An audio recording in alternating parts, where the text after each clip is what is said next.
에게해 인근에 있는 에베소라고 하는 도시가 있습니다. 여기서 북쪽으로 한 80여 킬로 정도 떨어진 곳에 서머나라고 하는 항구 도시가 있습니다. 당시 소아시아에서 최대의 도시는 에베소였고, 성경에 기록된 1세기 당시에 이 소아시아에서 가장 아름다운 도시가 바로 서머나라고 하는 도시입니다. 이 서머나라고 하는 도시는 에게해 인근에 있는 그 항구 도시였고, 그리고 내륙으로 이렇게 많이 있습니다. 그리고 뒤에 보면은 높은 그 파고스 산이 있는데, 그 파고스 산 기슭에 신전이 세워져 있고, 그리고 아름다운 관공서가 늘어서 있는, 그리고 산 허리 쪽에 내려오게 되면은 그곳에는 커다란 길이 있습니다. 그래서 바다에서 바라보게 되면은 산 기슭에 있는 집들이 마치 화려한 왕관과 같은 그런 모습으로 보이게 됩니다. 그리고 산 허리에 있는 커다란 길을 따라서 그 주변에 아름답게 지어진 집들이 바로 여인의 목에 걸려있는 목걸이처럼 그렇게 아름다운 모습으로 비춰지기 때문에 해 아래 가장 아름다운 도시, 아시아의 꽃, 아시아의 왕관, 이런 별칭을 가진 이 도시가 바로 서머나라고 하는 도시입니다. 이 교회를 향해서 주님께 주시는 말씀이 귀 있는 자는 성령이 교회들에게 하신 말씀을 들을지어다, 이렇게 말씀해 주고 있는데, 하나님 말씀을 듣는다고 하는 것이 성도들에게 가장 중요한 것입니다. 또 모든 것 시작하게 될 때 우리 보통 철학자들은 만물의 근원을 말하게 됩니다. 만물의 근원이 뭐냐? 탈레스는 그렇게 말하죠. 만물의 근원은 물이다. 아낙시만드로스 아낙시메네스 이런 분들은 뭐 공기가 만물의 근원이다. 또 뭐 어떤 사람도 헤라클레토스 같은 사람은 불이 만물의 근원이다. 이렇게 여러 가지 이렇게 주장하게 되는데, 그런데 우리 그리스도인들에게 만물의 근원, 만물의 시작이 어디서 시작되느냐? 하나님 말씀을 듣는 데서 만물이 시작된다는 사실입니다. 그래서 믿음이라고 하는 것도 그렇죠. 믿음은 들음에서 나고, 들음은 그리스도의 말씀으로 말미암았느니라. 로마서 10장 17절에 우리가 그렇게 말씀해 주고 있습니다. 그러니까 여러분, 하나님 말씀을 듣는다는 게 얼마나 귀하고 얼마나 중요한지 모릅니다. 글쎄 여러분, 우리가 하나님 말씀을 들을 때 여기서부터 믿음이 시작이 됩니다. 언제나 하나님 말씀을 들을 수 있어야 돼요.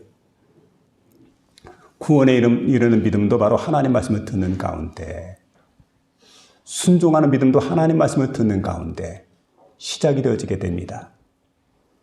그리고 치유의 역사도 하나님 말씀을 듣는 가운데 시작되게 되고, 믿음의 성장도 하나님 말씀을 듣는 가운데 성장을 하게 되는 겁니다. 그런가 하면 여러분, 우리가 위로를 받기도 하고 확신을 얻기도 하고, 그리고 은혜도 우리가 체험을 하게 되는데, 이 모든 것들이 바로 하나님 말씀을 듣는 가운데서 우리에게 주어진다는 겁니다. 아모스 8장 11절에 보니까 이렇게 말씀합니다. 자, 양식이 없어 주림이 아니요, 물이 없어 가람이 아니라 여호와의 말씀을 듣지 못하는 기갈이라.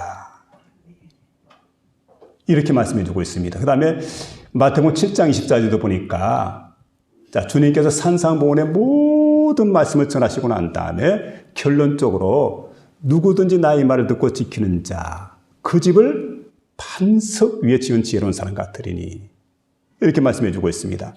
반석 위에 지은 지혜로운 사람과 같다. 그래서 오늘 이 시간 저는 여러분, 저와 여러분 듣기로 원하는 말씀은 귀 있는 자는 성령이 교회들에게 하시는 말씀을 들을지어다 하는 그 말씀을 서머나 교회뿐만 아니라 오늘 이 시간 말씀을 듣는 저와 여러분에게 동일하게 주셨는데, 이 말씀을 우리 가슴 속에 새기면서 서머나 교회 주시는 말씀을 듣는 가운데 하나님께 주시는 은혜를 체험하는 복된 시간 될 수 있기를 주의 이름으로 부탁을 드립니다. 먼저는 서머나 교회가 받은 칭찬을 말씀해 주고 있는데, 9절에 그렇게 말씀합니다. 내가 내 환난과 궁핍을 알거니와 실상은 내가 부유한 자니라. 실상은 내가 부유한 자라는 말씀이에요. 자칭 유대인이라 하는 자들의 비방도 알거니와 실상은 유대인이 아니요 사탄의 회당이라. 이렇게도 주님께서 말씀해 주고 있습니다. 자, 이게 무슨 말씀입니까? 하나님께서 우리의 형편과 사정을 다 알고 계신다는 게 우리에게 큰 위로가 되지요. 그리고 우리에게 커다란 힘이 되는 겁니다. 그래서 다윗은 말합니다. 주께서 나의 앉고 일어섬을 아시며 그리고 나의 모든 행위를 익히 아시오니 내 혀의 말을 알지 못하는 것이 하나도 없으시니이다. 시편 139편 2절 이하에 이렇게 말씀해 주고 있습니다. 그래서 여러분 여기 보면 예수님께서는 친히 서문학교회가 당하고 있는 모든 궁핍과 환난 그리고 유대인의 비방까지 알고 계신다. 이렇게 말씀해 주고 있는데 여기서 말하는 세 가지입니다. 환난이라고 하는 게 뭐냐면 외적인 것입니다. 자, 환난이라고 하는 것은 우리가 예수 그리스도의 이름 때문에 믿음을 지키기 위해서 초래되는 압박이 있습니다. 박해가 있습니다. 그리고 고통이 있습니다. 고뇌가 있습니다. 이런 모든 것들을 가르쳐서 뭐라고 하냐면 환난이라고 그럽니다. 환난. 그러니까 예수를 믿고 예수님을 따라가는 그 길이 우리는 그저 평탄하게 복받고 막 모든 게 잘 되어져 가고 만사 형도 이렇게 생각을 하는데 성경은 그렇게 말씀하지 않죠. 아무든지 나를 따라오거든 자기를 부인하고 제 십자가를 지고 나를 따를 것이니라.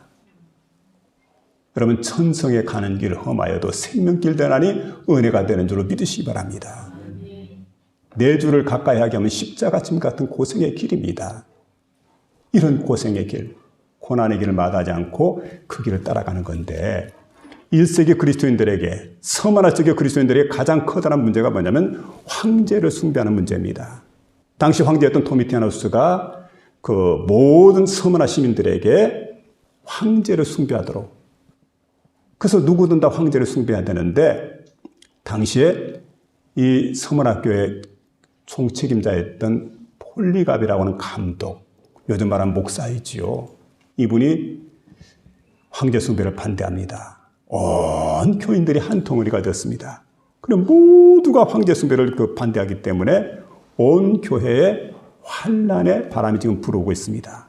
자, 이런 가운데 주어지는 말씀이 뭐냐면 내가 내 환난을 안다. 여러분, 다음에는 내적으로 궁핍을 당하는 겁니다. 예수를 믿는데 황제 숭배하는 걸 반대를 했어요. 그리고 그들이 가만히 둘 수가 없죠. 그래서 어떤 일이 나게 되냐면 황제 숭배를 반대했기 때문에 재산을 다 빼앗기게 됩니다. 산업을 다 잃어버렸습니다.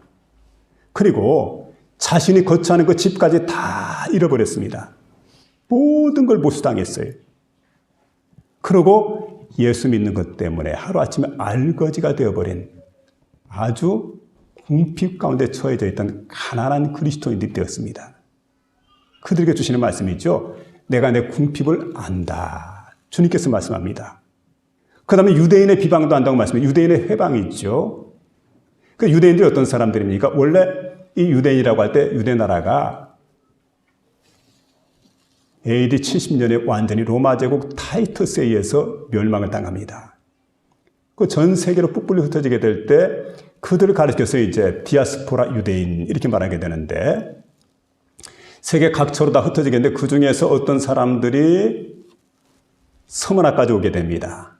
서머나라고 하는 지역은 아나톨리아 반도에서 서쪽에 있는 바로 이제 에게 바닷가에 있는 이 지역인데 여기까지 왔어요. 와가지고 그들이 거기다 터를 잡고 가장 먼저 회당을 건축하게 됩니다. 유대주의 사상으로 똘똘 뭉쳤습니다. 자, 그러고 여기서 이제 세력을 떨쳐나가고 있는데 마침 이때 우리 기독교인들도 하나님 복음을 전하다가 이곳에다가 교회를 세우게 됩니다. 그런데 교회를 세웠을 때 여러분 황제 숭배자들부터 박해를 받게 되죠. 또 한 가지는 유대인들이 와서 그들을 회방하게 됩니다. 그리고 더군다나 여러분 당시에 지도자였던 폴리갑에 대해서 바로 로마 당국에 폴리갑을 갖다 고발하게 됩니다. 폴리갑은 황제를 숭배하지 않았다. 황제에게 제물도 드리지 않았다. 그러면서 폴리갑을 갖다 고발하게 되는. 그래서 폴리갑이 큰 어려움 속에 빠지게 됩니다. 이때 폴리갑이 여러분 순교할 것을 이제 각오를 합니다. 그래서 폴리갑을 이렇게 체포하기 위해서 병조들이 왔는데 그때 폴리갑이 취했던 일이 뭐냐면 병조들을 갖다 따뜻하게 대접을 합니다. 정성껏 대접을 했어요. 그리고 그들을 위해서 함께 기도해 줍니다. 그리고 그들과 함께 이제 형장을 향해서 가게 됩니다. 아주 불이 활활 타오르게 될 그러한 그 화형장이죠. 근데 여러분, 그 화형장에 유대인들이 이 폴리갑을 갖다 밀고 하게 되고 불쏘시개를 제공을 하고 장작을 제공했던 이 사람들이 바로 유대인들이기 때문에, 유대인들이 누구냐? 유대인들을 가리켜서 다른 말로 말하면 이들은 바로 자칭 유대인이라지만 유대인이 아니라 사단의 회다. 사단의 회라고 이렇게 말하고 있습니다. 바로 이런 자들입니다. 그런 가운데 폴리갑이 이제 순교의 제물이 되기 위해서 화형장으로 갑니다. 그리고 화형장 앞에 딱 서게 됩니다. 그리고 자신을 이제 죽이려고 했던 그 형리들이 있죠. 형리들이 이제 그곳에 가득히 있고, 그리고 거기 호민관이 나타났는데 보니까 덕망이 높은 사람입니다. 연세도 많습니다. 그래서 한마디 하게 되죠. 꼭 이렇게 죽으셔야 됩니까? 지금이라도 당신이 섬기는 예수 그리스도를 부인하라고. 그러면 얼마든지 살 길이 열린다고, 살려주겠다고. 그때 폴리갑이 이렇게 얘기를 하게 됩니다. 내가 86년 동안 하나님을 하고 그리스도 예수를 내 신앙의 구주로 고백하고 나의 왕으로 모시고 지금까지 살아왔는데 한 번도 주님께서 나를 모신다고 한 적이 없는데 어찌 내가 이 나이에 주님을 모른다고 부인하고 내가 주님을 배반할 수 있겠느냐? 그러면서 그 화형대 위에 올라가게 됩니다. 그리고 형리들에게 말하게 되죠. 그대들은 나를 향해서 뜨거운 불로 잠깐 있다 사라져버릴 그런 뜨거운 불로 나를 위협하게 되지만 어찌하여 장차 그대들에게 임하게 될 영원한 심판의 불을 기억하지 못하느냐. 그대들 앞에 영원한 심판의 불이 있음을 기억하라고.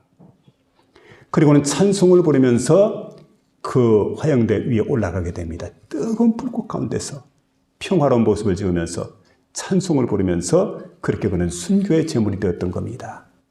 이게 여러분 당시에 1세기 그리스도인들, 특별히 서머나교회 교인들에게 주어졌던 환난과 궁핍과 유대인의 회방이라고 하는 이런 어려움들이 그들 가운데 있었던 것을 우리에게 성경은 말씀해 주고 있습니다. 여러분, 처음과 마지막이신 주님입니다. 그럴 때 두 가지를 말씀해, 처음과 마지막이신 주님은 신성을 가지신 분입니다. 그리고 죽었다가 부활하신 예수라고 할 때 그분은 인성, 신성과 인성을 가진 그 주님께서 내가 내 행위를 안다. 바로 이 교회를 인정해 주시는 거예요. 이 교회를 완전 인정해 주는 것은 오늘 우리도 마찬가지입니다. 신앙생활 하면서 주님을 따라가면서 우리가 어떻게 주님을 지금 따라가고 있습니까? 우리는 늘 좋으면은 달면 삼키고 쓰면 뱉고 이런 식의 신앙생활이 되어서는 안 된다는 거예요. 어떤 어려움이 있고 어떤 환난이 있고 어떤 고난이 내게 주어진다 할지라도 이 길이 생명길 되나니 은혜인 줄로 믿고 그리고 주님 가신 길, 십자가의 길 늘 생각하면서 이 고난의 길을 믿음으로 따라가는. 그래서 여러분, 이 본문에 나타난 서문학교회처럼 내가 내 행위를 안다. 완전히 인정을 받게 돼요. 환난과 궁핍을 내가 안다. 유대인들의 회방을 내가 안다. 인정받았던 것처럼 오늘 저와 여러분 인정받고 살아가는 복된 성도 이름 될 수 있기를 주의 이름으로 부탁을 드립니다. 아멘. 두 번째는 서문학교회가 받은 당부입니다. 10절 말씀에 그렇게 말씀하죠. 자, 이게 이제 10절에 이런 말씀이 있는데 볼지어다 마귀가 장차 너희 가운데 몇 사람을 오게 된저 시험을 받게 하니 너희가 10일 동안 환난을 받으리라. 내가 죽도록 충성하라. 그리하면 내가 생명의 관을 내게 주리라. 생명의 관. 원래 개역 성경에는 생명의 멸류관입니다. 자, 이걸 내게 주리라. 근데 보세요, 여러분. 여기 지금 서문학교회가 환난과 궁핍을 지금 앞두고 있습니다. 엄청난 환난과 궁핍을 지금 당하게 될 터인데, 엄청난 고난을 당하게 될 터인데, 고난을 당하게 될 때 세 가지를 지금 말씀해 주고 있습니다. 자, 그래서 여기 보면 고난에 대한 그 세 가지 말씀을 이렇게 들려오고 있는데 어떤 말씀인가 보면은 내용과 목적과 기간입니다. 고난의 내용이 뭐냐? 고난의 목적이 뭐냐? 고난의 기간이 어떻게 되느냐? 그래서 여러분 고난의 내용이라고 하는 것은 볼지어다 마귀가 장차 너희 가운데 몇 사람을 너희 가운데는 바로 서문학교의 교인들 가운데 몇 사람을 옥에 던지리라. 다는 아니죠. 몇 사람은 옥에 던질 것이다. 이걸 지금 말씀해 주고 있습니다. 그 다음에 고난의 목적이 있습니다. 시험을 받게 하리니. 근데 여러분 시험이라고 하는 것은 아무에게나 오는 게 아닙니다.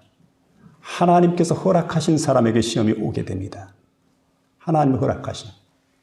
그리고 이 시험을 통해서 마귀는 서문학교회를 통째로 쓰러뜨리려고 합니다. 완전히 무너뜨리려고 합니다. 그런데 서문학교회는 굳건히 서 있죠. 아직까지 서문학교회는 굳건히 서 있습니다. 무너뜨리지 못했어요, 마귀 사탄이. 왜 그랬습니까? 주님께서 붙들어주고 계시기 때문에. 그런 여러분 염려할 거 없죠. 환난 당해도 시련을 겪어도 내가 믿음으로 살려고 할 때 주님께서 영원히 붙들어주시고 함께해 주시는 그런 복된 역사가 일어난다는 사실이죠. 그럼 이게 보니까 내가 10일 동안 환난을 받으리라. 10일이라고 하는 기간은 긴 기간이 아닙니다. 짧은 기간입니다. 그래서 환난이라고 하는 것은 잠깐 지나간다. 차를 몰고 운전하다 보면 터널이 나옵니다. 터널 안은 깜깜합니다. 답답합니다. 근데 지나고 나면 훤하죠. 우리가 종종 이렇게 차를 몰고 가다 보면 터널이 있는 것처럼 우리 인생길에 하나님을 믿는 길에 종종 이런 고난들이 우리에게 닥쳐올 때가 있습니다. 그러나 고난은 영원한 게 아니다. 그 세상과 하나님 나라를 갖다 비교해 보면은 세상은 잠깐이고 하나님 나라는 영원하다는 거죠. 그래서 여러분 세상에서 있었던 모든 일을 생각해 보면 순식간에 지나가는 거예요. 순식간에. 그렇게 생각해 보면은 고난이라고 하는 것은 일시적이로구나. 그래서 시험이라고 하는 것은 감당할 사람에게 시험을 주시고 또 한 가지는 시험이라고 하는 것은 일시적인 거다. 이걸 우리가 기억하며 살아야 될 줄 압니다. 그 다음에 이게 보니까 그렇게 말씀해 줍니다. 내가 죽도록 충성하라. 그리하면 내가 생명의 관을 내게 주리라. 우리 기독교 얘기보다는 천주교 얘기를 한번 하기를 원합니다. 천주교 초대 신자, 초대 신부였던 사람이 이승훈 씨입니다. 그런데 서학을 전파한다고 하는 이유 때문에 1801년도에 그의 나이 45세가 됐을 때 참수형을 당하게 됩니다. 근데 이제 이분에 관한 일화를 갖다가 윤춘호라고 하는 분이 소설 형식으로 이렇게 기록을 했는데 거기에 보면 이런 제목이 있습니다. 다산.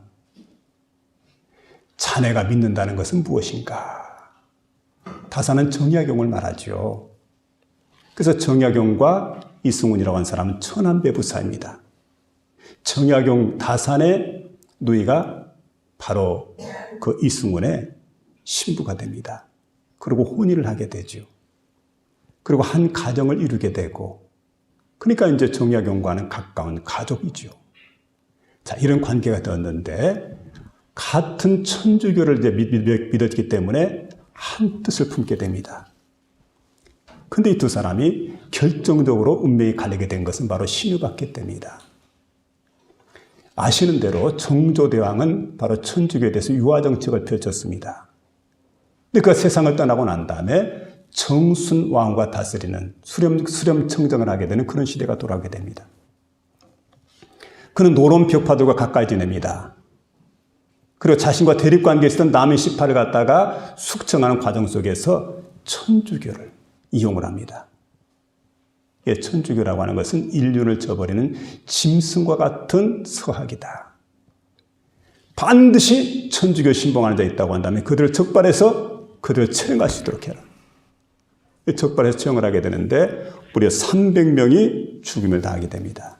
300명, 천주교 신자가. 자, 그런데 이제 국문장에 많은 사람들이 끌려왔는데 그 중에 정약용이 끌려오게 돼요. 다산이. 그는 그 자리에서 과감하게 서슴없이 자신의 신앙을 다 쳐버립니다. 완전 배신해 버립니다. 천주를 배신하지요. 그리고 심지어 천주교 신자들이 숨어 있는 곳, 그들을 색출하시는 그런 방법까지도 이제 이 책에 보면 그래요. 다 가르쳐 주게 됩니다. 그런데 여러분, 그 이승훈도 마찬가지예요. 이승훈도 자신의 목숨을 갖다 어떻게든 연명해야 되겠다 생각을 하고는 그도 똑같이 천주학을 갖다가 배척을 합니다. 완전히 천주학을 배척하게 되고 그리고 신앙을 저버리게 되고.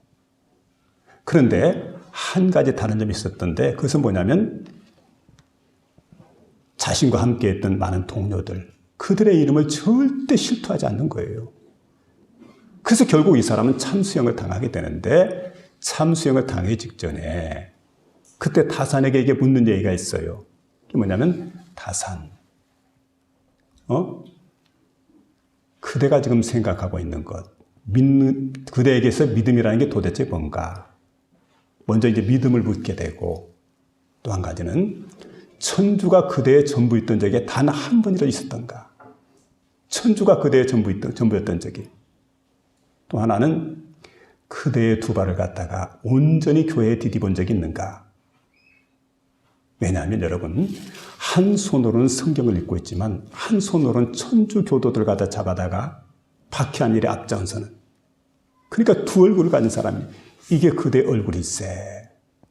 그리고 부끄러운 줄 알아야 될 거라고. 한때 나도 천주교를 신봉했고 그리고 천주님의 제자가 되기를 원했지만 이제 나는 천주를 배척을 했고 내 머릿속에서 신앙과 천주가 완전 지워졌어. 완전 사라졌지만 그러나 우리 지난날 함께 신앙생활 때 그때를 생각하면서 자, 단 한 번도 천주가 그대의 전부인 적이 있었던가? 그대가 두 발을 온전히 교회당 안에다가 붙이고 살아갔던 적이 있었던가? 한 발은 교회 안에, 한 발은 세상에. 그러죠. 그래서 교회에서 인정받고 세상에서 인정받고 그렇게 살기를 원했던 자네가 아닐까. 그런 줄 알아야 된다. 결국은 여러분, 자신의 배척했던 그 모든 것들이 잘못이었다. 회개할 겨를도 없이 갑작스럽게 그는 못배임을 당하게 되는 참수형을 겪게 됩니다. 근데 이제 기자는 그렇게 말하게 되죠. 난 정직한 배교자가 되어서, 이제 배교자예요. 하나님 앞에 서는 그 순간 내가 사는 세상에서 하나님을 믿는다는 것이 어려운 일이었다고. 하나님을 끝까지 섬기는 것이 참 어렵고 힘든 일이었다고 다 그때 하나님께 서서 말할 거라고. 여러분, 그런 것 같아요. 우리가 사는 세상은 어떻게 보면 괜찮은 세상이죠. 평안한 세상이죠. 그런데 우리가 이제 지내왔던, 우리 민족이 지내왔던 일을 생각해 보면 6.25 동란, 일제시대, 또 여기 보게 되면 신유박해, 뭐 이런 때 보게 되면은 그때 신앙을 유지한다는 게, 황제 숭배의 그 서슬퍼는 명령이 떨어진 그 시대에 신앙을 유지하고 살아간다는 게 얼마나 힘들고 어렵습니까? 그런 가운데 나는 하나님 섬기는 사람입니다. 난 끝까지 하나님 믿겠습니다. 나는 하나님께서 내게 주신 그 믿음을 끝까지 부여잡고 그 은사를 내가 끝까지 부여잡고 믿음으로 살아간다는 게 참 어렵고 힘든 세대이지만, 그런데 여기 보니까 1세기 그리스도인들 끝까지 변절하지 않고, 여기 보니까 서문학교 교인들이 모든 걸 잃어버리는 가운데 환란이 찾아오고 궁핍이 찾아오고 유대인의 회방이 찾아와서 순교의 제물이 되는 그 순간까지도 믿음을 저버리지 않고 믿음으로 승리했던 그 교회였기 때문에 주님께서 인정해주고 칭찬해줬던 그런 놀라운 일들을 우리에게 보여주고 있습니다. 그래서 여러분, 내가 죽도록 충성하라. 그들은 죽도록 충성했습니다. 그리하면 생명의 관을 내게 주리라. 생명의 관, 면류관이 그들에게 지금 주어져 있습니다. 마지막 세 번째로 서문학교가 받은 약속인데 11절 말씀 보니까 귀 있는 자는 성령이 교회들에게 하신 말씀을 들을지어다. 성령이 교회들에게 하신 말씀을 들을지어다. 그러고 이기는 자는 둘째 사망의 해를 받지 아니하리라. 근데 여러분 귀 있는 자는 성령의 교회들에게 하신 말씀 들으라고 했는데 이게 무슨 말씀이냐면 우리가 하나님 말씀을 전하는 사람이 있습니다. 듣는 사람이 있습니다. 이제 각 교회를 향해서 하나님 말씀이 그리스도 예수께서 주어진 말씀이 주신 말씀이죠. 이 말씀이 다 전달돼요. 그럼 이제 편지로 전달되는 그 말씀을 갖다가 사자들이 하나님의 사람, 하나님의 종들이 있죠. 낭독을 하게 됩니다. 그런데 그 말씀을 낭독하게 될 때 그 말씀이 성도들의 귀에 들려오게 되는데 그냥 듣는 게 아니에요. 성령께서 마음에 감동을 주어서 깨닫게 해줍니다. 그리고 그 귀를 열어서 듣게 해주십니다. 여러분, 이사야서에 있는 말씀처럼 주 여호와께서 학자의 혀를 내게 주사. 여러분, 학자의 혀를 내게 주사. 나로 곤고한 자는 말로 어떻게 도와줄 줄 알게 하시고 아침마다 깨우치시되 나의 귀를 깨우치사 학자같이 알아듣게 하시는도다. 그러니까 여러분, 하나님의 말씀을 들을 때 그 말씀을 알아듣게 하세요. 그럼 마음속에 감동이 와요. 누가 하시는 일입니까? 하나님의 성령께서 하시는 일이에요. 그리고 성령의 교회들이 하시는 말씀을 아주 주의 깊게 듣습니다. 귀담아 듣습니다. 마치 베레아 교인처럼. 베레아 교인들은 데살로니가 교인들보다 더 신사적이어서 데살로니가 교인들도 신사적이지만 더 신사적인 간절한 마음으로 말씀을 받고 이 말씀이 그러한가요? 그 말씀을 주야로 묵상한 자라고 했습니다. 바로 이런 교인들이 누굽니까? 서문학교의 교인들. 그 말씀을 잘 실천에 옮겼어요. 그렇기 때문에 그들에게 주어진 게 뭐냐? 생명의 관이 주어질 것이라고 약속해 주고 있고 둘째 사망의 해를 갖다가 면하게 될 거다. 그럼 여러분, 그리스도를 믿고 이렇게 충성하는 성도들, 주님 공중에 재림하시게 됩니다. 주께서 호령과 천사장의 소리와 하나님의 나팔로 하늘로 쫓아치니 강림하시리니 우리 주님께서 강림하시게 될 때 여러분 그때 어떻게 됩니까? 그때 그리스도 안에서 죽은 자들이 먼저 일어나서 영접을 해요. 우리 살아있는 남은 자들도 어떻게 됩니까? 그들과 함께 구름 속으로 끌어올려 공중에서 주를 영접하게 하시니 그리하여 우리가 항상 주와 함께 있으리라. 그러므로 이란 말로 서로 유라라고 말씀해주고 있는데 여러분 그런 때가 반드시 돌아온다는 사실을 믿으며 살아가시기를 주의 이름으로 부탁을 드립니다.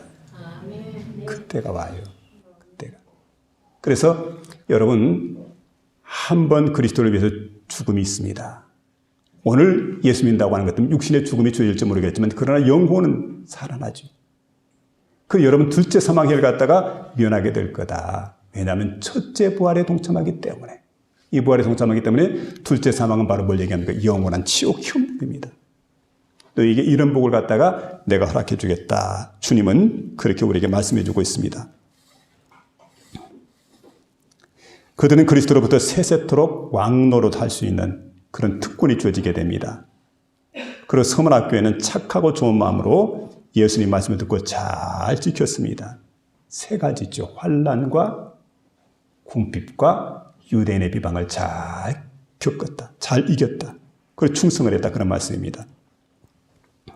알프레드 월레스라고 하는 분이 자연과학자인데 20세기에 아주 위대한 자연과학자입니다. 그런데 이분이 어떤 날 이런 연구를 했대. 천잠나방이라고 했는데 누에와 같아요.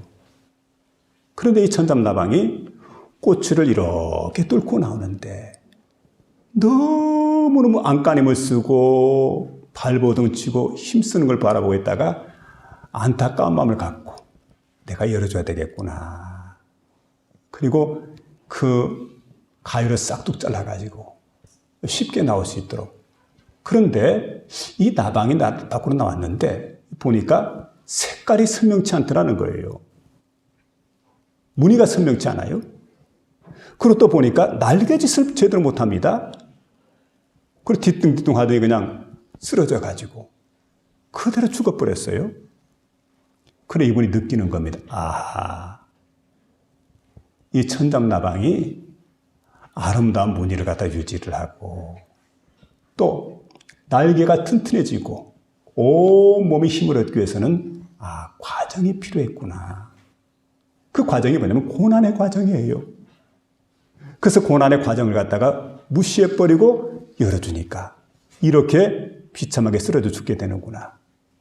그래서 여러분 중요한 건 뭐냐면 이제 고추를 이렇게 뚫고 나오게 될 때 한가림을 쓰게 되면서 이 천잠나방이 몸이 찢기기도 하고 피를 흘리기도 하고 그렇게 해서 결국 이제 밖으로 나오겠는데 그렇게 되면 어떻게 되냐면 날개가 튼튼합니다.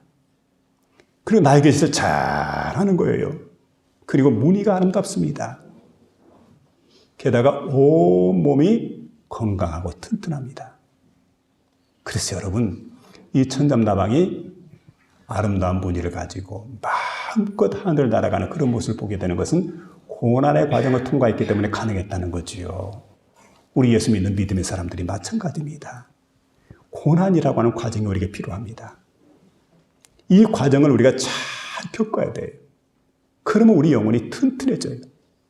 그래서 여러분 우리에게 고난을 허락하신 목적이 있습니다. 왜 고난을 허락할까? 여러분 욥이 고백했던 것처럼 내가 가는 길을 그가 아시나니 그가 나를 단련하신 후에 내가 정금같이 되어 나오리라. 이런 신앙인으로 우리를 만들기 위해서 이런 고난의 과정을 주님께서 허락하신다 하는 말씀입니다. 그러니까 여러분 한 마리 나방이 되기 위해서는 이런 고난의 과정을 반드시 거쳐야 되는 것처럼 우리 여러분 나방과 같이 나비가 이렇게 애벌레 쪽이 아니죠. 나비가 돼서 활활 날아가는 것처럼 우리가 여러분 그런 영화로운 모습으로 변화되기 위해서 이런 고난의 과정이 필요하다는 것을 꼭 기억하며 살아가는 저와 여러분 되시길 바랍니다. 아멘. 서머나의 이름 뜻이 있습니다. 서머나라고 하는 이름은 모략입니다. 그럼 모략은 어떤 걸까요? 모략은 살아있는 사람에게는 향수입니다. 향기가 나요. 좋은 향기가 나옵니다. 죽은 사람에게는 썩는 냄새를 갖다가 방지하는 그런 역할을 하는 게 바로 모략의 역할입니다. 근데 여러분 모략은 그냥 생산되는 게 아니죠. 이 모략을 생산하는 식물인데 그 식물을 갖다 완전 짓이겨서 여기서 모략을 생산합니다. 지금 여기 보니까 서문학교회가 완전 짓이겨졌어요. 환난과 회방이 있었는데 이 모든 과정을 통해서 완전 짓이겨졌는데 근데 이런 과정을 통해서 그야말로 이 서문학교회가 모략향을 갖다 발하는 아름다운 교회가 되었다는 얘기예요. 이름 그대로 살았던 그런 교회, 그런 성도가 되었다는 거죠. 바라기는 우리 성도 여러분이 이와 같은 복된 성도가 되시길 바랍니다. 주님 다시 오십니다. 우린 주의 나라 갈 겁니다. 믿음 생활 힘들고 어렵다고 해서 포기하지 말고 끝까지 인내하면서 멸류관 상급받는 그 시간까지 믿음으로 전진해 나가는 저와 여러분 될 수 있기를 주의 이름으로 축원합니다.